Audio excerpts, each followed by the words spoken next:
क्या आपको पता है मुख्य और सूक्ष्म पोषक तत्वों के अभाव में मूंग उड़द की फसल का उत्पादन 15 से 30% तक कम हो जाता है। मूंग की फसल के लिए ग्रोप्लस सबसे अच्छा खाद क्यों है? फास्फोरस की उपलब्धता अधिक सुलभ। प्रमुख पोषक तत्व फास्फोरस के साथ साथ गौण और सूक्ष्म पोषक तत्व कैल्शियम, सल्फर, जिंक और बोरान। मिट्टी के भौतिक गुणों और पीएच में सुधार। जड़ तंत्र में पोषक तत्वों की उपलब्धता। अन्य उर्वरकों के साथ संयोजन में आसानी से उपयोग। आसान और अधिक समय तक संग्रह। मूंग फसल में ग्रोप्लस के लाभ: स्वस्थ और मजबूत पौधा, स्वस्थ और पूर्ण विकसित जड़ें, पूरी तरह से भरी हुई फलियां, पत्तियों का गहरा हरा रंग, गुणवत्ता युक्त उपज, फसल से ज्यादा मुनाफा। मूंग की फसल में हमारे किसान भाई का ग्रोप्लस के साथ अनुभव।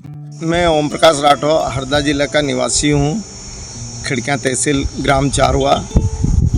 गौरव प्लस मैंने प्रति एकड़ 2 बोरी के हिसाब से 5 एकड़ में यूज़ किया था।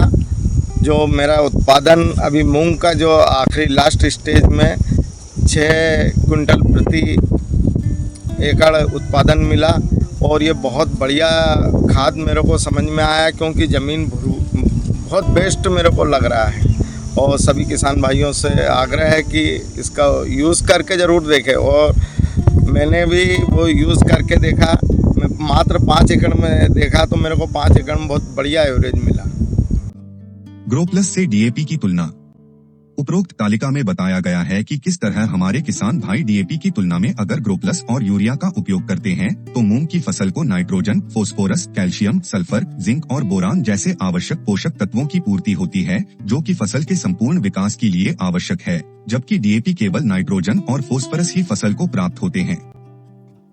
मूंग की फसल के लिए पोषण प्रबंधन और उर्वरकों का आयोजन।